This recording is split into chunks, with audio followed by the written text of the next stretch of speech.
Southside is the only show where a funeral, a rat beef, and a Tim McGraw reference all happen in the same scene. And somehow it works. And what makes it genius is that it never winks the camera. It's ridiculous, but it's never fully trying to be ridiculous. It's just Chicago. With a 100% Rotten Tomato score, this show deserves a cultural Pulitzer. For real. I was born on the south side. I was raised on the south side. Good days on the south side. Got paid on the south side. With the church on the south side. With the work on the south side. Whole family from the south side. Don't wait to go outside on the south side. South side. South side. South side. Hey guys, welcome to Rectangles Podcast. This is episode 5, and we're today covering the show Southside. And I'm going to jump right in with some background on this show. So, if you've never heard of this show, we hadn't heard of this show. I think we just kind of stumbled upon it. It's on HBO currently, and it was on and then off and now back on. So you kind of have to check to see, at the time that you're watching this. But I'm going to just jump right in with some background on the show. So, the two main creators of the show are going to be Bashir, and I'm going to try to pronounce his last name correctly. It's Saladin. And he was born on the south side of Chicago. He is one of 8 kids. His father worked as an airline mechanic at Midway Airport, and he was a pre-med student at Harvard. And then he pivoted to acting mid-college and joined the legendary Hasty Pudding theatrical troupe.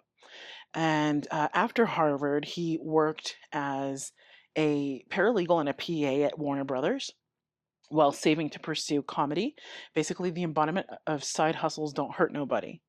So one of his lesser known early breaks comes thanks to David Allen Greer, who saw his sketch videos and hired Bashir and Diallo, who I'm going to go into next, to write for Chocolate News in 2008, which was a crucial early step before landing his gig on Late Night with Jimmy Fallon. So the next creator is Diallo Riddle, who was born in Atlanta. He's one of 6 kids, and his childhood was filled with artistic energy and lots of laughter. At Harvard, he and Bashir co-founded the sketch troupe Cleo's Apartment with future stars like Wyatt Cenac, Robin Thede, and Nika King, way before they were household names. Before Southside, Diallo was a go-to sketch writer on Late Night with Jimmy Fallon, and he co-wrote viral hits like Slow Jam the News with Barack Obama and The History of Rap with Justin Timberlake. He's an avid DJ, spinning Chicago club tracks. His love of local music often bleeds into show music on Southside, and he even DJ'd on tracks featuring Neo. Some background on the series. So the creators are Bashir and Diallo, and also Sultan, who is Bashir's younger brother, one of his younger brothers. And they said that the show, they wanted to counteract one-dimensional portrayals of Inglewood by showing joy on the South Side. So they, wanted to counteract these views of Chicago just being violence and, the hood, and make it joyful and funny, which they absolutely did with this show. Yeah. It's hilarious. Yep. What else? So Southside premiered on Comedy Central on July 24th, 2019. After a successful first season, it was renewed, but then moved to HBO Max as a Max original for season 2, which premiered November 11th, 2021, with season 3 dropping in December 2022. HBO Max canceled the series in February 2023 after 3 seasons.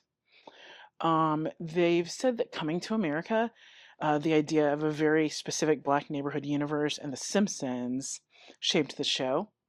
It's like a Black Chicago Springfield, hyper-local but universal in tone and character diversity. The themes of the show are satire of Black capitalism, small-town hustles, working-class joy, predatory rent to own schemes, gentrification politics, side gig culture. Everything from skipping parking tickets to flipping sofas becomes commentary on economic inequality disguised as absurd comedy. Um, the writer's room was staffed largely by Chicagoans, mostly from the South Side. They took real antidotes, steeped in real dialogue, um, and the result was a comedy both affectionate and cunning.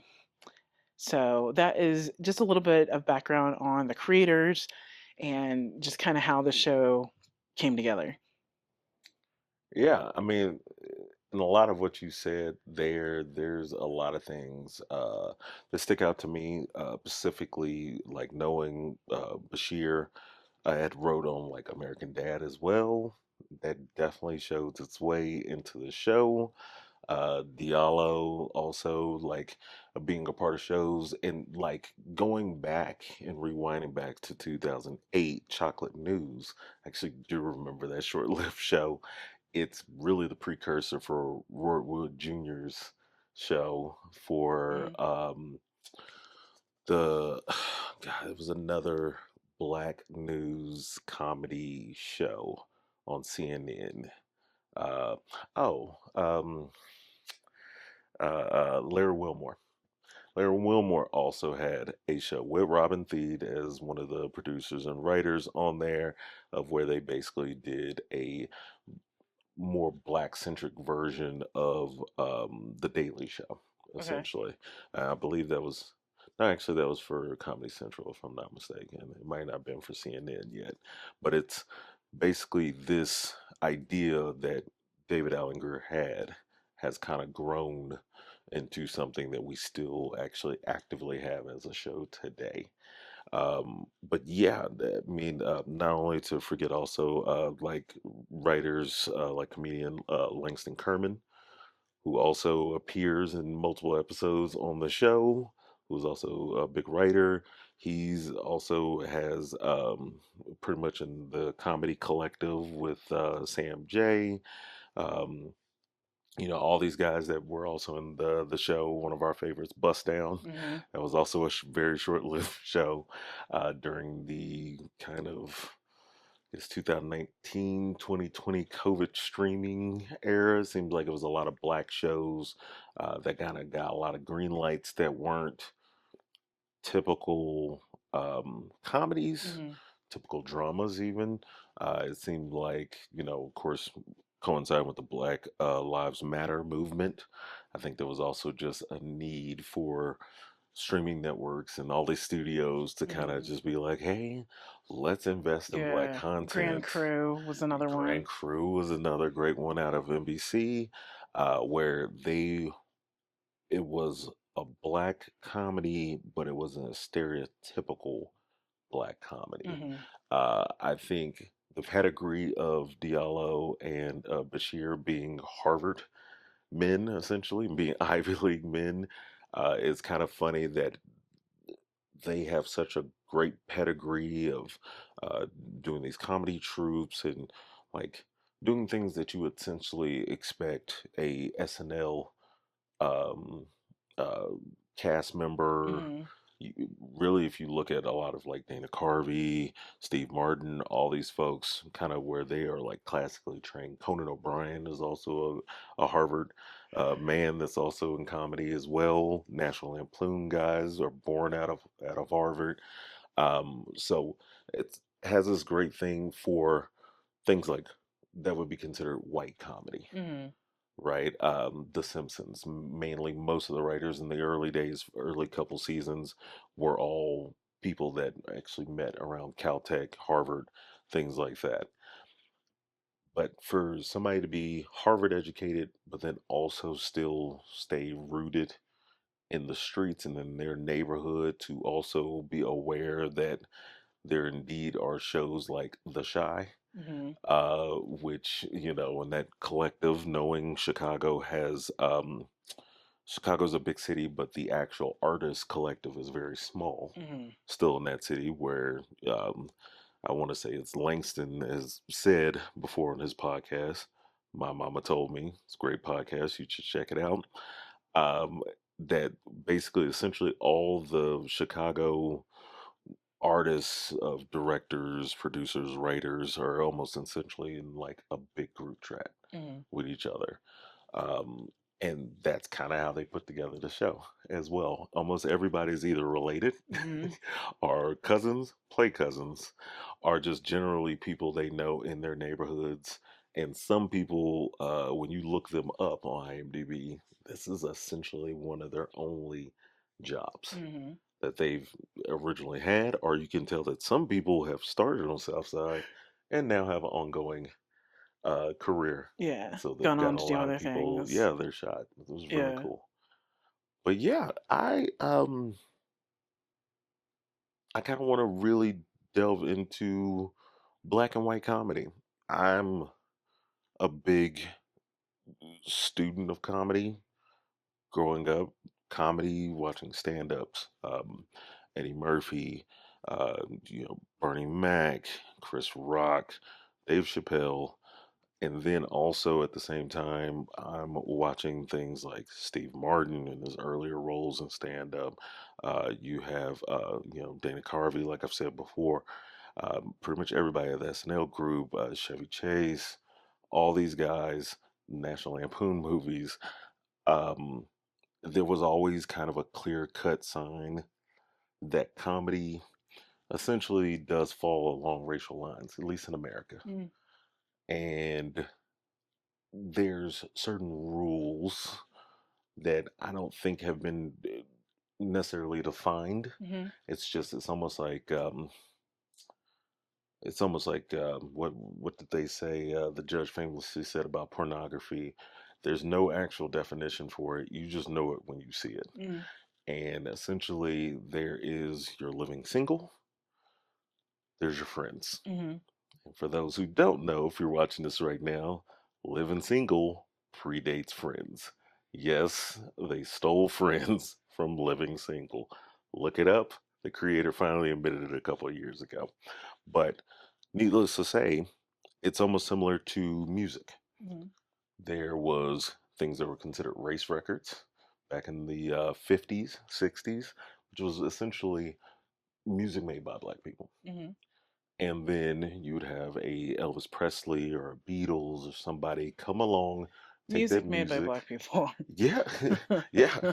And More music made by black yeah, people. exactly. Because everybody who, well, famously, Ringo never played his drums, according to Quincy Jones, RIP, uh, that there was people behind the scenes that were making it more palatable for white audiences. Mhm. And so it's weird, not weird. Actually, it's great to see that we, at least for a moment in time, had a lot of shows on television that were written, directed, produced even by black people that wasn't falling into the standard good times trap. Yeah. And, also necessarily, it didn't also fully fall into, say, the Martin trap or the Mhm. Fresh Prince trap, which have their own different layers to it. Fresh Prince was written by and almost nearly created by a Jewish couple, the Mhm. Berowitzes. Um, and so with that, uh, it kind of shows it's very powerful because it can be slapstick. Mhm. It can have a serious, somewhat tone to it at times. It can really talk about real things in those neighborhoods in Chicago. Those were really deep rooted references in the show. Mhm. But then also, it just wasn't afraid to show us getting silly.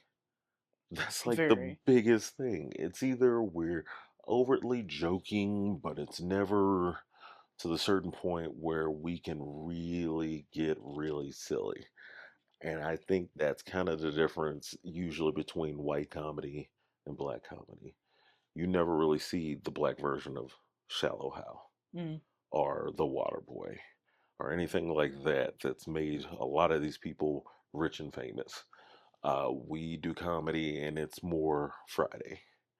It's all about the Benjamins. It's all these countless things, but you rarely get to where you can actually toe the fine line because either you're going to be half baked or you're going to have to decide to be like soul plane. Mhm. And they usually you don't get the chance to be in between, and you have to choose your audience. Mhm. I think this show speaks to everybody. The grand scheme of things, we're not from Chicago, Mm-mm. so Never been. never been, but it still resonates because I know these people on this show. Everybody on this show is somebody I'm related to, Yeah. I've seen, or I know in the neighborhood I went to school Yeah. with, and I grew up on different sides of Fort Worth, Texas. So, and it's just Very relatable. very relatable. And I think it's kind of sad that if you see the outside wrapper of this show, Uh-huh. because when I got introduced to it, I had to read a write up on it Mhm. because I didn't know exactly what the show was. Yeah. When I told you about the show and Yeah. had you watch it, right? You famously At were first like, I was just like, yeah, I don't know I don't if know. I'll like this. But like when I actually started to pay attention, I was like, oh my God, this is really funny. Yeah. Like really funny. Yeah, it's the most ridiculous thing. And I think that's the problem was maybe one, I didn't see any advertisements for this thing. Mm-mm. HBO and Comedy Central really dropped the ball on promoting the show. Dare I say, Diallo and Bashir's other show, Sherman Showcase, Mhm. which was on IFC, um, I actually saw that advertised more Oh and wow. on more things. I saw it Because on the like only internet reason I ads knew about that show is because we watched this because of show. this show. And I actually saw Sherman Showcase before, but I didn't necessarily also get it, which Mhm. it's very much the companion piece to Southside. They get absolutely crazy off the wall in that show. Actually, I would say more. I feel Yeah. like Southside, they tried to at least be a little bit more grounded. Whereas Sherman Showcase, they are going in the fourth holes, like like portals into other dimensions in some episodes and like yeah, a whole bunch of things. It definitely seems like that was their outlet of like some of their ideas that couldn't work in Southside Yeah. went over there, and then things that were a little bit more grounded, a little bit more Chicago, a little bit like something they could probably tie into a narrative Mhm. because every episode of Sermon Showcase is completely off the wall and almost have nothing to do with each Right. other. This one, they had to keep a universe of that neighborhood going. Mhm. And I think, yeah, like it's hard to compare this show to almost nearly anything else on TV Mm. because it hits so many notes Mhm. in so many different places that I can't think of anything that would come that close. Even their other work Yeah. doesn't You really just have come to that close. watch it. It's so funny. And the episodes are 20 minutes. They're Yeah. super short. And I wanted to go back to like like the way that people are like interact with one another and are Hmm. related or how they're related in Hmm. real life. So, of course we have the two creators or the two main creators Hmm. who are also stars in the show. Well, Bashir plays Officer Goodnight, and his officer partner in the show is Officer Turner. Well, in Hmm. real life, they're actually married. Hmm. Yep. Um, the guy that's essentially the lead on the show, Simon, Hmm. is Bashir's younger brother in real Hmm. life. Hmm. The girl that you see at the counter, basically working at the counter at the store, Hmm. Stacy. Stephanie, Stace. I Yeah, keep calling Stacy. her Stephanie. It's Yeah, Stacy. it's Stacy. She's their younger sister. Uh-huh. And then you see the two twins, Quincy and Kareem, who both work at the store. One of the Quincy is the manager. He's a manager, right? Or Yes. slash owner. Yeah, yeah, is the franchisee. He's a franchisee. Yeah, so yeah, he's So the he's like owner and all running the that. place, Yeah. and then his brother Kareem is on on the truck with Simon doing like deliveries and repos and Hmm. everything. Um, but oh, and I also wanted you to go into Diallo's all other side podcast. Oh yeah. So yeah, that's well, and also there's another podcast related to this as well. So Diallo being an actual DJ in real life and being DJ Alderman Alan Gale On the as show. well in the show. And Oh he yeah, I uses forgot. I vinyl. forgot. He doesn't just I forgot. steal playlists from other musicians and Which is what replace he it. does on the show. It's hilarious.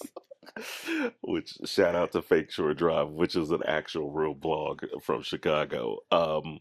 Yeah, Diallo actually is on another podcast called One Song, where him and another actual musician, producer, they break down a song and just like they pull the stems out of each song, listen to them individually, go into them, kind of similar to how we're going into this show, Mhm, and explain some of the backstory of it, the stories that kind of get involved into just making one song. mhm. I was just actually recently listening to one where they were going to All Along the Watchtower by Oh, Jimi okay. Hendrix. Really good. Really good. If you're a music nerd, it's going to be up Definitely your alley. listen to that Yeah. podcast. Yeah, it's And then the good. other podcast they actually have is Southside Stories. Okay. In the first season, when they were on Comedy Central, they were doing a podcast, which I guess kind of influenced everybody to do podcasts because they did work on that one Mhm. for the show as a promotional tool, and it's not where they necessarily talk about the show directly. They talk about Chicago and the stories that kind of inspired these episodes. Okay. So when you were saying you were telling me off camera that Sultan actually has experience in rent to own, Yeah. he does, and I think in the first episode did talk about his experiences with rent to own and Okay. like the stories that went into that Okay. and how they use that for the show. Nice. Yeah. Which he, the rent to own is almost his own character, I Oh would yeah. say. Absolutely. The end, they just the Yeah. potholes in the front of Yeah. the street. It's a mess, It's a mess. I but it's so mean, relatable. it's super relatable. I mean, especially being from two cities that have bad potholes. It's not comforting. It's terrible, but Yeah. Chicago's not alone in bad But I potholes. mean, there's a Atlanta scene. and There's a Dallas scene is. in the that scene in the show. There's a scene in the show where they're literally sitting in front of the front window, like everybody that works in the store, and they're watching people like hit the potholes. Well, I used to work at a store in Lawrenceville, Georgia, and at the time we sat at this intersection that there was an accident like every afternoon at 4 o'clock sharp. So like every afternoon we would look out the window and watch because there was going to be an accident around 4 o'clock. It was like clockwork. It You was said you really, watched it it. was terrible, but it was real. So like when I saw that in the show, I was like, that is so real because it happens. Yeah, yeah, it does. We know on Mockingbird Lane in Dallas that it was guaranteed somebody's gonna crack a rim like every summer season. Guaranteed. Um, yeah, it's so funny how I love that I had the opportunity and somebody. I mean, shout out to Comedy Central, shout out to Max because well, they renewed it for even more episodes than Comedy Hmm. Central did. But somebody out there, even though the show is kind of a hidden gem of TV It and streaming, big time because um, more people need to watch it and more people need to enjoy it yeah, because it's so good. I'm just glad the show exists. Yeah, absolutely. Like it's one of those, even if it didn't have a long life, like Black Lady Sketch Show or Hmm. Grand Crew or uh, This Fool, even for Hulu as well. All those That's another great shows, show that if you haven't watched it, yeah, just great. And these are all great comedies. hmm They're all completely different from each other, yeah. and they're all, I would say, But I culturally. was about to say, but that's what makes it funny and that's what That's what makes I'm it saying. unique.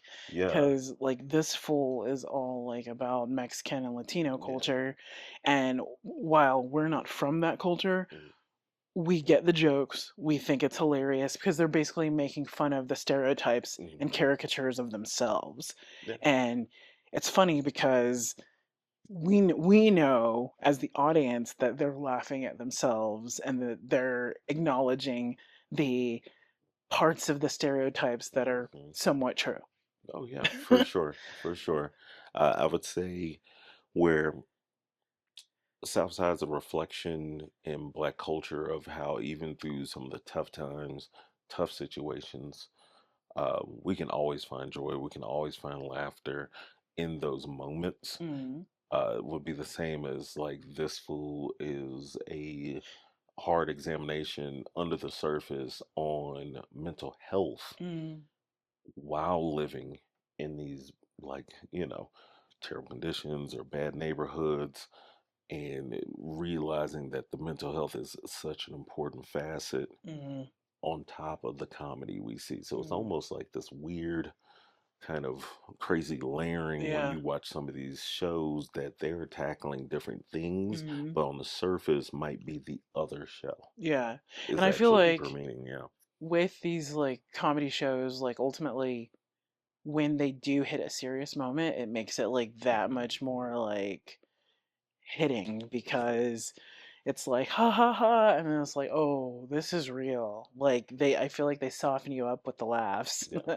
and then they can hit you with like the real stuff. Yeah. But and it never gets overly serious. But there's Mm. these little moments in between where you're like, oh yeah, that's real, and it hits harder. I would say Southside is like almost programming you with those like serious moments and messages because Mm, everything is so fast paced yeah, that there are I mean, this show you're gonna have to watch multiple times.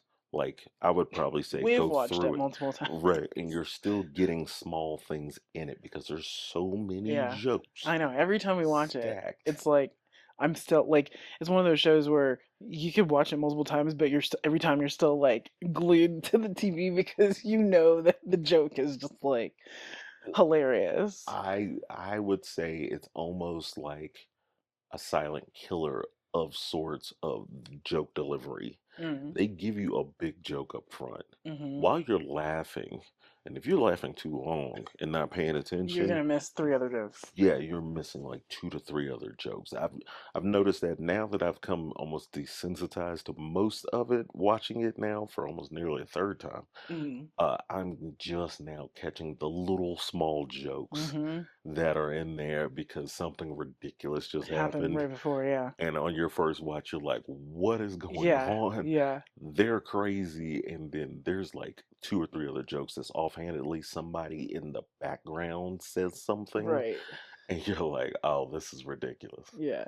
And so, yeah, oh, it was something I was telling you this morning that I was just kind of like, Southside is great because it really shows that the people that are the writers, since most of the people that star in this are writers on other things, Mm, and some are, producers, actors, and directors too in their own right around Chicago. But it just proves that it's so much greater when the talent is also the writing yeah. talent Yeah, because they know absolutely. how to deliver it well. Mm-hmm. Because yeah, there's actors and they're great. Um, I would argue I'm definitely not the greatest Friends fan, and I think there's a difference of where you can see the delivery of content. Mm, It's easy to kind of be slapstick. It's easy to kind of like be kind of like The Office and say the line and do the wink at the camera, mm-hmm. and that's cool. But then when you see people who are usually like more the writers or like the folks that like behind the camera and they're the ones in front of the camera, it definitely shows. Yeah. Conan O'Brien's a flat out idiot. He kills me every time. But he was also the one of the head writers on The Simpsons. Like Mm-hmm. it's like a no go moment that obviously he's hilarious and it comes natural to him without trying. Uh, I think the same thing is like Bashir in that same way, and Diallo in that same way is that they are exuding comedy on their other projects that they're in. Right, Bashir's probably got the longest laundry list of stuff he's done. Mm-hmm. American Dad, the Top Gun, the newest Top Gun Oh movie, he yeah. was one of the head guys. So he's doing dramas, but then he's also doing How to Die Alone, which was the Oh, I lead's forgot he brother was in in that one. there. Okay. And it was, he is constantly seems like he's working, Yeah. but then too, he is nearly funny without trying, even in those other roles, Mm. and it shows. I think that's just great to see that kind of talent be on the forefront. But yeah, I know you wanted to get into the top five, right? Yeah, Yes. we'll do top five. And I mean, there's So 3 seasons to pick from, so. yeah. So we each, kind of we're gonna share our personal top five Mm, episodes of the show. So I was gonna start out with mine. mm, Um, my number five is gonna be season one, episode 10, which is I think it was the season finale of season one, mhm, and it's called Litcoin, mhm, and it's about basically this like fake. Well, I guess all cryptocurrency is fake, but it's like a knockoff Bitcoin called Litcoin, and it's not even like the Litcoin part of the episode isn't even like the funniest part of the episode. There's so many other things that go on in that episode that make it hilarious, and it was just like the like one of the funniest things is the fact that Officer Goodnight, like he's constantly talking about, so his beat, like he works on the south side and he hates the south side and he's mhm, constantly talking about it. Well, he gets hurt, and so he's been at home for a few days, and he gets in his car and he's like, man, I miss the south side. And it's like, you've been gone for like one day and he can't get enough. And so it's mhm, like just so many like little things like that. So that was my number five episode. mhm.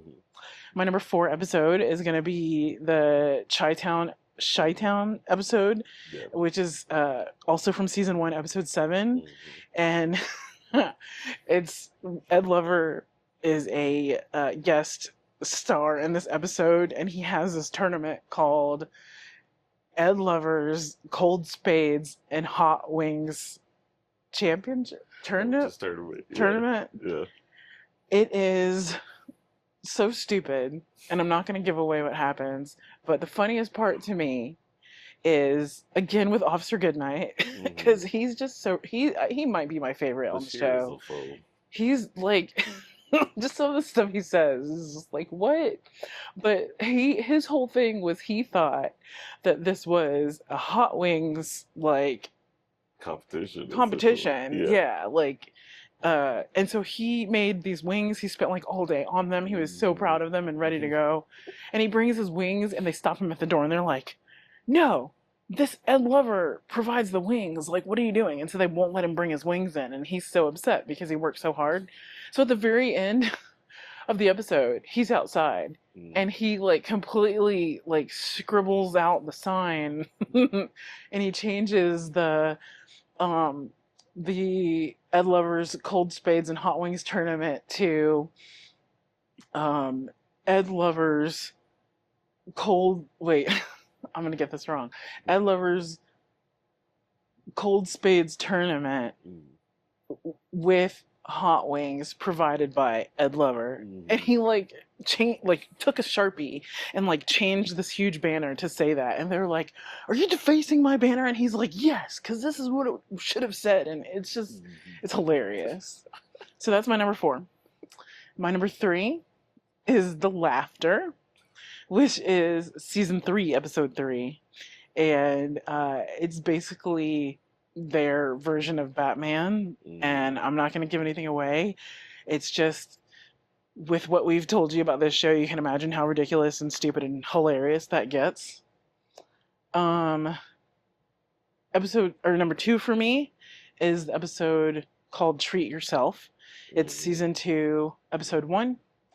And Simon bought some Omaha steaks to like treat himself. This was like his one big buy of the year, and I'm not gonna give away what happens again, but it's really funny. And him and I think it's Kareem Yeah. Yeah, go it's great. on this like journey around the city trying Mhm. to like hold on to these steaks, and it's Mhm. just the whole episode from start to finish is just hilarious. But my number one episode Hmm. is Life of an Ottoman Okay. from season 2, episode 5. Hmm. And I love this episode because it takes one piece of furniture and shows you where it went through like 2.5 decades, Hmm. almost 3 decades. And then at the end, well, like again, I don't want to give it away, but I just felt like it was very creative. Hmm. I felt like, because it came from the perspective of the Ottoman, Hmm. it's you see like a bunch of different, like, there's so many like skits in between where they were able to show like from various parts of town like where this Ottoman had been, and like every single like skit of where the Ottoman had been is hilarious, and they're all like so vastly different. Hmm. And then just the end, how they like wrap it up, Hmm. um it's really good. So those are my top 5 episodes.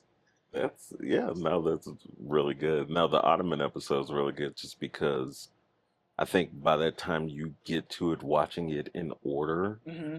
you're fully engrossed in comedy. But honestly, even though it's comedic points in that, they were really showing their chops of doing like blending in genres. Yeah. Like it was very much, I would say, gosh, I want to say, yeah, Boyhood. I know was one that followed that, a young man through adolescence. There was another movie I cannot quite remember off the top of my head that also did a similar thing, essentially almost in a Forrest Gump style, Mm. where you show a life, and it was just interesting of showing a life that was more associated with, yeah, like you said, a piece of furniture. Mhm. Now, my top five, you actually got a lot of them from my top five. Chi-Town is my fifth. Chi-Town's really great. Chi-Town,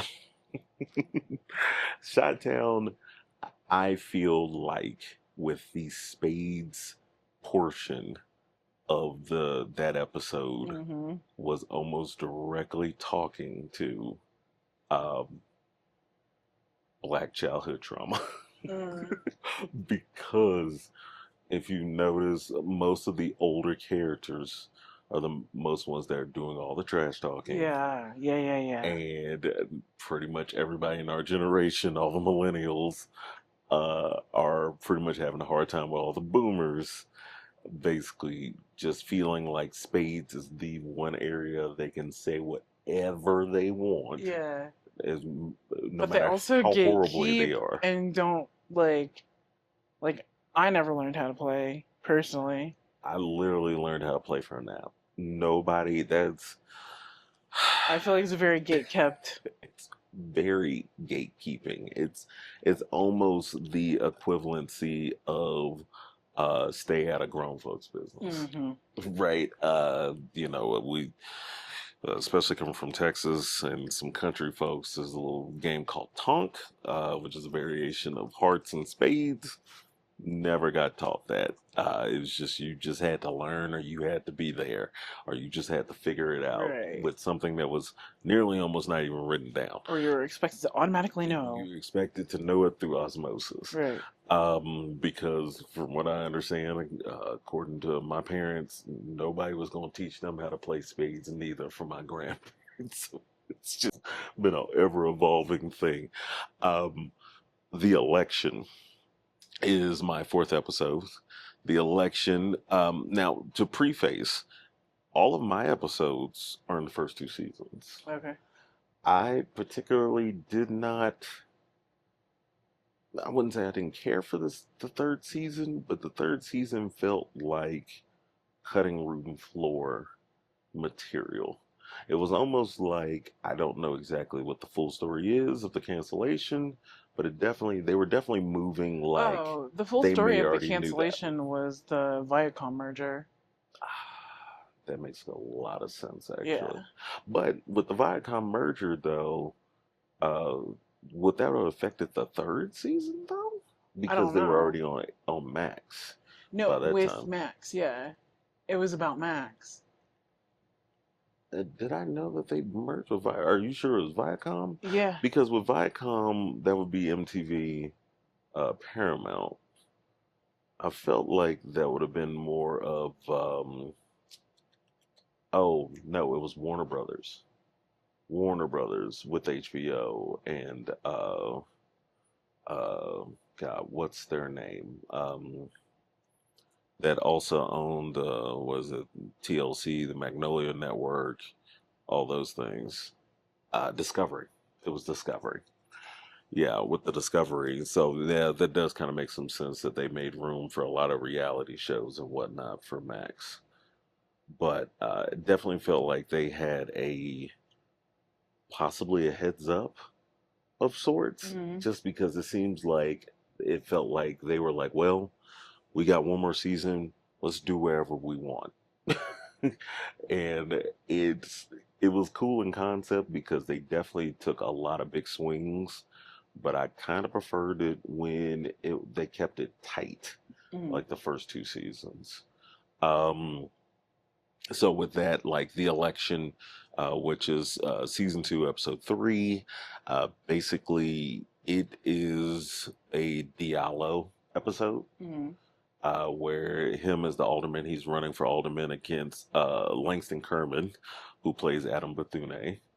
And they have this ongoing rivalry throughout the show, which is just hilarious. But the simple fact that, Diallo just takes over, and he's hilarious with his character.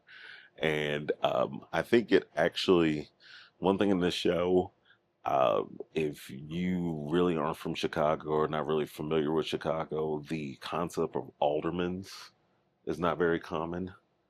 It feels like outside of like say New York or Chicago or some cities like that, we don't have aldermen in Denver. We don't have aldermen in Dallas. We don't really have aldermen in L.A. Things like that. I don't. Hmm. You guys don't have. Y'all didn't have Mm-mm. aldermen in Atlanta. I didn't think No. so. It just seems like almost like older cities kind of had that graduate of aldermen where you have like almost a local level mayor for your like particular neighborhoods. Um, I'm I'm actually not mad at that though, but of course we have city councils Mm. in Yeah. most places, and also we're nearly this is the number one and number three biggest city in the United States. They're usually running aldermans, so it kind of makes sense, and some of the oldest cities in America, so makes some sense. Number three is the day the Jordans drop, which was also, I believe, was on your list as well. Mm-mm. Was that not on your list? Mm-mm. Because I Interesting. forgot about that. I was. Oh, I did not forget about that episode. That episode, really, I wouldn't say it really sold me on it, but it was so tight of an episode of cramming so many jokes in. Uh, there's like so many countless lines that are just crammed into that one episode. Is so good, so good. I mean, my to impress me in comedy is the layering of jokes, and jokes require timing. Mm-hmm. And if you can layer in as many jokes as you can in about a 22-minute runtime, 30 minutes with commercial, and you can knock out like possibly three episodes of another show's amount of jokes in one episode, I'm very impressed. They may not all land. They may not all be like I'm slapping my knee funny, but the art of doing that, because comedy is, well, some people say the formula is pain plus time equals comedy. Mm. Um, yeah, to be able to do that in such a rapid fire succession, those writers were definitely on one for that episode. Um, Number two, Chicago's number one party promoter. That episode killed me. It was very close to being number one, just from the cameos, Vic Mensa playing Vic Mensa, from the whole having the whole universe of a party promoter. Dion Cole. Yeah, oh yeah, and Dion Cole, obviously he kills it every time. And like just the whole idea that this is almost like the phone that's used by the number one party promoter with all the context of everybody in the industry and all these things to be able to make these things happen is almost like it's almost like they made like a Highlander of sorts, or a where there can only be one big party promoter if whoever's holding that phone holds the power of like making the best parties in Chicago. Hilarious One of stuff. my favorite quotes from the show is Dion Cole in that episode, and he says, "You remember when I was going to be the hood's answer to Tim McGraw?" It's like, what? Oh, another quote from that episode: Uh, "Take him out back, beat his ass, pour pineapple Ciroc in his wounds." yep, Like, yep. That's a what? good one. That was a good one.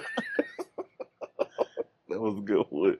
I mean, they had a dead man being suspended by a drone. I mean, it it's actually almost the closest it gets to American Dad episode, uh, where it's just like live cartoon ridiculousness. And then of course the number one for me is Treat Yourself. Okay. So that was also on your list. The Treat Yourself though, what really kills me, and what's funny is I watched the episode again today before we filmed. Um, was a simple fact that Simon says when he gets those Omaha steaks in, Hmm. that he's like, with the amount of money I make, I have $300 to spend on myself for the year. Mm. And the box of steaks already cost a good amount of money. They don't necessarily show the full amount of money, but towards the end, he actually needs to go and make a trip to Omaha and he spends $120. And that means he spent his last dollar trying to honor some steaks. Some Omaha steaks. Great advertisement for Omaha steaks. Right. Because I did actually want one after all the trouble they went through for that episode. But I think it's Just great. everything about it, like that episode. I mean, just overall, everything about the show is so relatable. But one of Oh the yeah. really funny moments in that episode is the guy that's coming to deliver the steaks. He already has the ticket written out saying, "Sorry, I missed you." Hmm. And he takes it and he goes up to the door and he looks in and he knocks real light, like Hmm. do do do, and then puts the sticker on and runs with the steaks and gets Hmm. back in the car. And I'm like, that's how we feel all So deliveries real. happen. It's We so feel that real. like it's like I didn't hear anybody knock. There was nobody here. Hmm. There's no way. Like it's funny because it's so real and we all like know, Super real. it's universal. That's not just in south side of Chicago. That's Oh, everywhere in the United States. that situation made me invest into a Ring camera. It literally happened to me where I was sitting around waiting for a package from FedEx. Yes, I'm gonna put FedEx on blast. And I saw the guy coming out of my apartment come up the stairs. And I'm looking weirdly because I'm like, well, this is a pretty big package. And I don't see it in his hands. So as he goes to tag it, I open the door up where he almost nearly pins it on my shirt. And I'm like, where's the package, man? Right. And he's like, oh, oh, yeah." I was like, man, you didn't even try. You really just thought that nobody was gonna be here. And that was It's when I so was in real. college, and I was like, oh yeah, I'm off on Wednesdays. It's so real. I forgot about, I had an honorable mention, Mm, that episode that I wanted to add in, and it's from season 2, episode 7, and uh, it's called Face Your Fears. And the specific part of this episode is that Goodnight and Turner investigate they're investigating a clown crime wave, uh, but it leads them to a trapper's house, and uh-huh. he's actually a fur trapper. And it's that whole exchange and those scenes are just just like there's no words. It's so funny. It's so It's good. so funny. It's so good. Also shout out to Chandra Russell, which is Officer Turner's Yes. changing of wigs, Wigs. not only every episode, but nearly almost Every every scene. scene. There had to be a whole budget dedicated to Yeah. that. She's wearing a different wig like every scene of the show. I don't even know Yeah, I don't know how she does it. yeah, that I after a while I kind of sat there and I was like, And like it's a joke within the show yeah. because she'll like change wigs like right in front of you. Well, that's why I felt like she had to sit some time in the chair for makeup and hair for Right. this to get these jokes that Right. may, if you're not really paying attention, unless it's the more outlandish ones, you won't even think that. Oh yeah, like why is her Right. Her hair hair's different. Right. every I think time? I think you can just kind of get used to it after a while. Yeah. Oh yeah, That for she's sure. gonna have different hair in every scene. I mean, the last episode of the entire show was the most craziest hair that I think she probably wore, to be honest, for the Lollapalooza episode or Little Palooza episode. Well, Lollapalooza slash Little Yeah, Palooza. Little Palooza. So I think that was just So quite funny. hilarious. And funny enough, it is Lollapalooza weekend It right sure now is. in Yeah, Chicago. yeah. As we're recording, we'll probably be done and we'll finish up the rest of Lollapalooza right now. And so, yeah, I this is just such a great show. Like it's comedy. It's so regional Pacific, Yeah. but it's open to everybody. But I feel like you learn some things about It's Chicago. black excellence. It's definitely black excellence. It's not only that, it's just it's And black excellence. with people that you've never seen before. Yeah. I think that's the thing, Like, is like it feels yeah, so some of real. these people you may have seen like, oh, here and there, but like overall, the main characters on the show, you've never seen these people in anything Oh yeah, else. for And sure. I would watch them in anything now. Oh I yeah, would watch any of these people in anything now definitely. because that's how funny this is. Definitely. Definitely. I'm actually wanting to see more from this cast. Yes, please. Um, and Please. you know, I know Diallo and Bashir have a deal now with Warner Brothers, Hmm. which I don't think anything has really been spawned out of that yet. So Hopefully it's coming. somehow, if Diallo or anybody like, we gotta see that. We gotta know what's going on. You do have fans out here. We do We're want to trying to see get other people to you guys what's go happening. watch the show Yeah, so you can get what we're talking about. yeah, because it's like they definitely have some magic there with Absolutely. that duo, that Yeah. team. It makes complete sense that their deal is tied to each other. Hmm. Um, and so yeah, I think it's time to get into the rectangle shot. What you got? Rectangle shot, I feel like had the best cinematography of the whole entire show. Although there were some really great shots. The actual shot that they have for the title card of the intro Hmm. is a really good shot of just not only the South Side but into actual Chicago itself. Hmm. It's a really good shot. Clearly a drone shot. Um, I would say it's when Simon takes his son to essentially the beach, which there's always this thing, if you're not from Chicago or you've never really been to Chicago, it is off of a great lake. You never quite, I think when you're looking at the map, you never quite think of how big the Great Lakes, there's no need to put really air quotes on there. They're really massive bodies of water, Hmm. but you never think of Chicago almost being waterfront property, Hmm. but it is. And so in the episode, Simon has known throughout the show, he has a fear really of swimming. And his son challenges him, challenges character in an episode, and he's like, hey, if if I win, you got to take me swimming in the lake.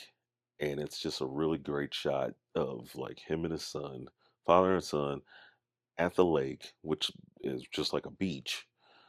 And it's just really good cinematography of just having a wide angle shot of them on the beach, but Chicago being in the background.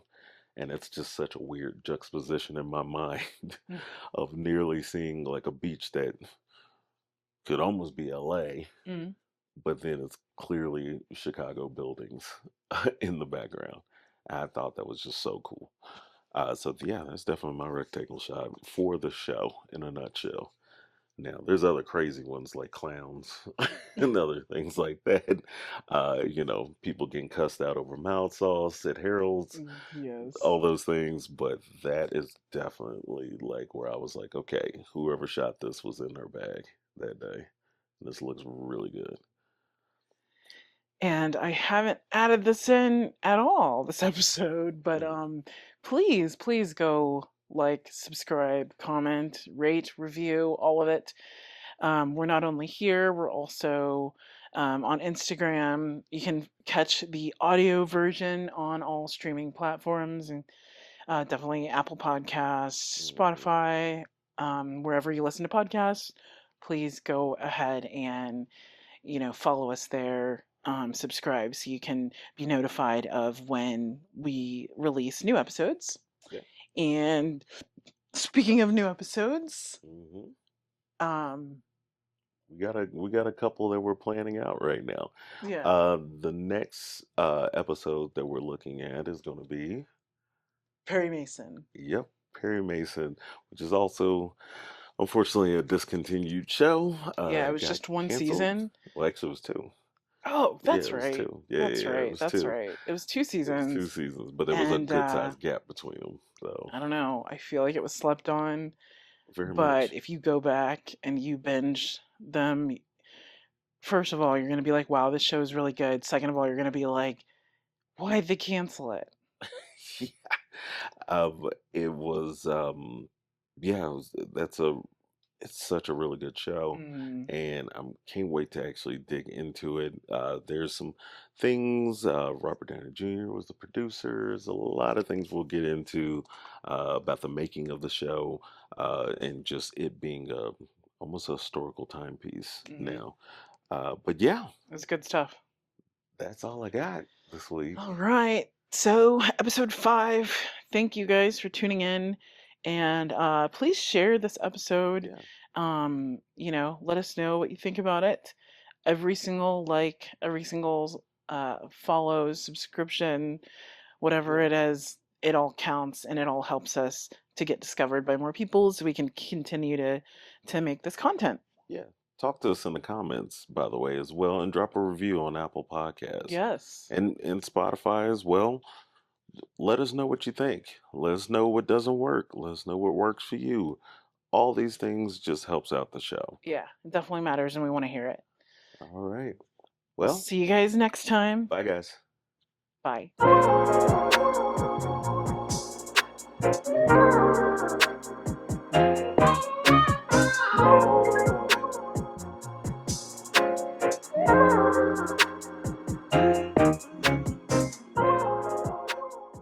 What's your favorite gospel song? Oh man, A Thousand Horses. You know that one? I don't know that one. It takes a thousand No, I horses don't know to that one. drag me from It's God. a deep cut. It's a deep cut. It's a You don't know that one?